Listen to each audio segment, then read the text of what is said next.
Hi everyone, I'm Dan and this is the NDIS Circle. I had a few experiences recently with NDIS participants and families that are unhappy with their plan and feel that their plan that they've received from the National Disability Insurance Agency has not met their needs. And we're going through the review process, and even with some actually going to the tribunal for a hearing as well to request that the NDIA increase the funding and supports to meet the needs of those particular families. So I thought it might be something that's useful to bring up and just have a conversation around if you are unhappy with the plan that you receive from the NDIA, the National Disability Insurance Agency, as an NDIS participant or family member, or if you're a provider that's supporting a participant, what are the next steps? So we're going to run through that and some key considerations as well to hopefully get a better outcome the second or in some cases even the third time round. So often you've received your NDIS plan after a pretty long and stressful and arduous process. The whole planning journey with the NDIS can be pretty stressful a lot of the time, and unfortunately sometimes the plan that you can get back. We experienced this earlier this week with a family that we support in Broome, and it's really unfortunate the plan just very clearly did not meet her needs. We were actually putting some reports and requesting some increased support for this young woman who was hoping to move out of the family home for the very first time in her early 30s, and the plans come back and her supports have actually reduced. So that was it's pretty shocking and disappointing to receive that, and just really felt for the family. So we're going through this whole process now, and they're experiencing a whole mix of emotions, I'd imagine, and they've expressed that they're feeling pretty anxious and disappointed and frustrated and I guess angry really at the result they've got. But I guess what I wanted to talk about in the podcast today is that's not necessarily the end of the line. There are some options. So if you receive an NDIS plan that doesn't meet your needs and it's not going to support you to achieve your goals, it isn't necessarily the end of the road.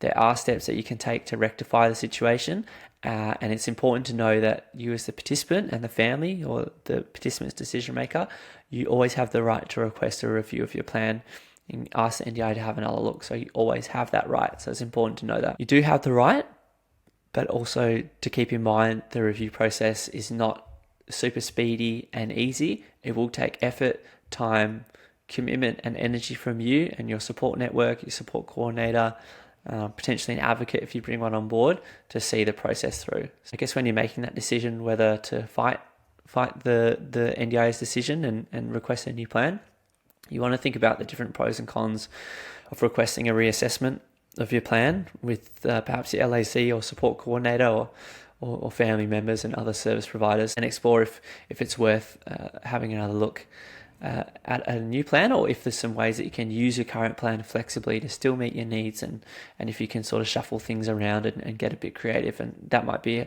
a good time to have a conversation with your support coordinator around how you can use your NDIS plan creatively to still progress towards your goals. So the first step, if you're not happy with the NDIS plan and you receive it, you can request an internal review at the NDIA themselves. So if you want to review the plan that you receive from the NDIA, you've basically got 3 months or 90 days to request that. So that's your time frame. But usually, as soon as you receive your plan, you're able to pretty much tell based on the breakdown of supports whether it's what you were hoping for and what you'd asked for, or if it's a reduction in funding, and then you can make that decision pretty quickly. You can still ask for a review after that 90-day period, but it wouldn't be an internal review anymore. It would become a full plan reassessment. So stay with me here. If you want to request a review from the NDIA, you can in a few different ways, but there's one sort of main way that I would actually recommend. You can just phone up the NDIA on 1-800-800-110 and just request that you'd like an internal review of your plan, your NDIS plan that you've just received. You can email inquiries@ndis.gov.au and put the review request in writing and just send them an email and say, hey, I'm Dan, I'm an NDIS participant, I've received this plan, it doesn't meet my needs, I would like to request an internal review. You can do that. You can visit an NDIA office or a partner in community office. So in WA, that's Mission Australia and APM, and request a review in person. You can send a letter to Canberra, to the NDIS sort of head office, with supporting evidence and ask for a reassessment there or a review. But I would say the best way to do it is to complete a Section 100 request for a review of a decision form, and then email that through to inquiries@ndis.gov.au with any supporting evidence. I'd say that's by far and away the best option. So you've got that form there, it's all officially done, you've got the supporting evidence, it's sent in, you've got that paper trail there, and then they will keep that form that you've completed, which basically outlines, and get your support coordinator if you have one to help you fill it in. We fill it in for the people that we support, obviously in consultation with them, and you still need the signature from the participant or family on that form. But yeah, that form basically consists of, when did you receive the decision, what decision were you expecting, and what decisions would you like, aka what supports are you requesting in the future, and why do you think that we made the wrong decision. So outlining that and referencing the supporting evidence from support coordinator, therapists, service providers, and obviously your lived experience and life circumstances of the person with a disability as well. So another key thing to keep in mind as well, so you've got that form, you need to submit it with supporting evidence. Generally, when you're unhappy with a decision that's come back, you may be thinking that the planner hasn't necessarily read all the evidence that you've submitted. So you might have submitted therapy reports and support coordinator reports and progress reports and incident reports, and you can go on, that are all recommending, say, the same thing, and the plan comes back with something different. So when I send through that Section 100 form to the NDIA, which is signed by the family and the participant, I send that through, and I also attach the main piece of supporting evidence as well in that. So it's all bunched together in that one email, and then that will go to a separate team at the NDIA called the IRT, the Internal Review Team. They're completely separate from the original NDI planner that made the original decision. So there's that separation there, which is great. They have another look at all the evidence, and then they'll either decide to uphold the original decision, which in plain English means that they think the original decision was right and they're not going to change anything, or they'll say they're going to amend the decision or change the decision, and that means that they think the original decision by the planner was wrong based on the evidence on hand that was submitted by you and your providers, and they're going to have another look and approve a new plan for you. So sort of those two options. When you're doing the form, when you're submitting the evidence, I'll just be really clear about outlining what specific supports do not meet your needs and why the plan decision was wrong, and have the evidence and the reports to back up your requests for the next plan and why you think that their decision was wrong. So just being as specific as you can, because the NDIS is an evidence-based scheme.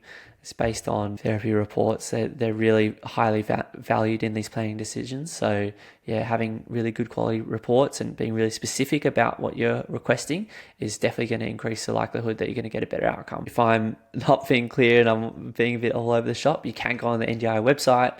They've got a page there, how to request an internal review, and they've got sort of all the steps there. So go on there if I'm being all mumbly jumbly.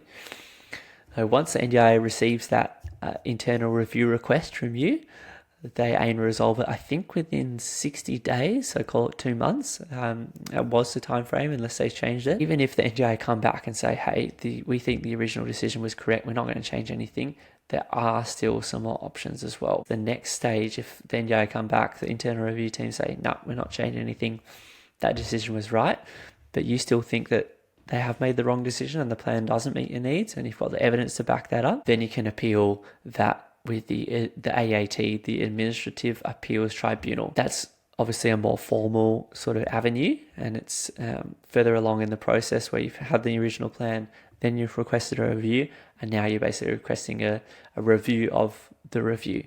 And it's at this point you probably want to definitely engage an advocate and probably start to look at engaging a lawyer as well. You can link in with Legal Aid, WA. They've got some free legal services for NDIS participants going through this process.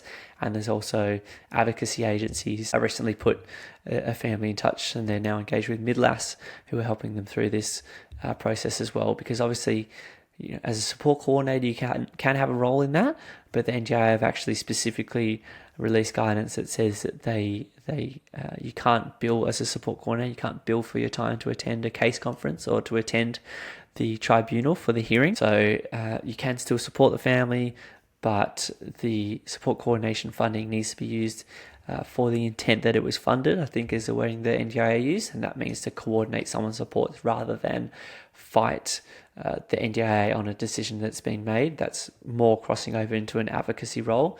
So our role as a support coordinator would be to make that referral to a good advocacy agency on the family's behalf or with the family and get them engaged with the family so they can support them through that process, obviously with us still in the background providing information where it's helpful. If you go through the AAT channel, I think around 80%, a vast majority of cases are actually resolved at case conferences prior to the more formal hearing, because the hearing is costly, it's time consuming for everyone involved.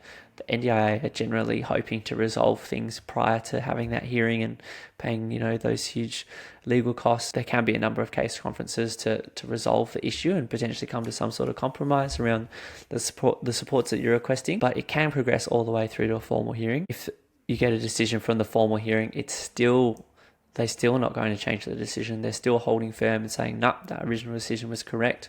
We're not changing our plan.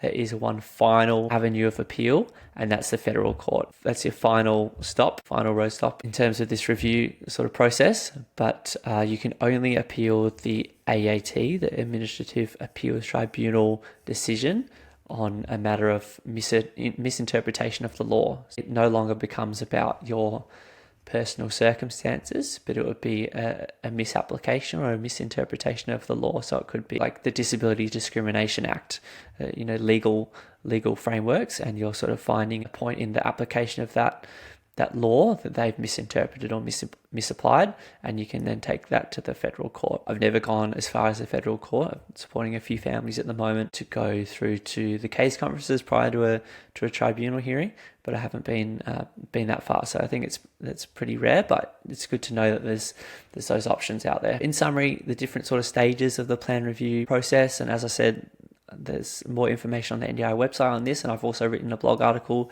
on our Circle SE website around the internal review request process. But number one, you receive your plan, you submit a request for a review at the NDIA. The NDIA internal review team do a review, look at all the evidence again, and then make a decision whether to uphold the original decision or to change it. If they uphold the original decision still, then you can take it through to the Administrative Appeals Tribunal. It's a bit of a tongue twister, AAT. And from when you get that internal review decision back from the NDIA, you then have 28 days to take it through to the AAT, so it's a little bit shorter. You've got to make that decision a little bit more quickly. Then there'll generally be sort of case conferences prior to a hearing where they try and compromise and figure out what exactly you're asking and can we resolve this prior to the hearing. And that's a stage where you definitely ensure that you submitted all evidence. If there was any new assessments or anything that you'd arranged in the meantime, you'd submit all of them there, engage an advocate and potentially a lawyer. Then if it can't be resolved at a case conference, then you're looking at a formal hearing with, it's typically sort of 2 to 3 members that will hear the case and then make a decision. If they still won't change the original decision, then you can take it further and take it to the federal court. But as I mentioned, it has to be a misinterpretation or misapplication of the law rather than the decision, you sort of challenging the decision based on your individual circumstances or disability needs. It has to be based on misinterpretation of the law. I want to emphasize the importance of engaging an advocate throughout this process. I think I mentioned that a support coordinator can't bill for the time it takes a person's supports that have been funded by the NDIA. It's an advocate's role to advocate on an NDIS participant and family's behalf and to advocate in those case conferences and at that hearing. So it's important to make a referral. Advocates are funded separately to the NDIA, so there's another sort of separation there. Support coordinators can often have a vested financial interest, let's review this plan so, we can get more support coordination. That's a potential conflict of interest there financially. So it's good to have an advocate to actually take that lead role throughout the review process. Disability Services Consulting have actually done a recent article on the differences between support coordination and advocacy, which is really good. That's definitely because the boundaries can really be blurred sometimes between support coordination and advocacy. And when advocates have lengthy wait lists and a family really needs advocacy, you can sort of begin to take on that role. But I think when it starts getting to the point where lawyers are getting involved and you're going to tribunals and having hearings and going through multiple review channels, then it's time to get an advocate involved. And there's a Disability Advocacy Finder tool as well, which sort of provides a full list of independent disability advocacy agencies in your area. We've also got a short list in WA on that tool as well. You can narrow it down state by state, and it'll come up with a full list of advocacy agencies to link in with. And you can either self-refer or ask your support coordinator or another support, informal or paid, to refer you as well. So that was a bit of a mouthful, but I hope that sort of provided some clarity on the review process. I just wanted to emphasize, and I'm going through this process with a few of the families that I support at the moment, that once you receive your NDIS plan, if you're not happy and you really feel like it's not going to meet your needs and help you to achieve your goals, you do have some options there. So it's important to know that. I hope that's been empowering and useful, and we'll see you next week. Bye.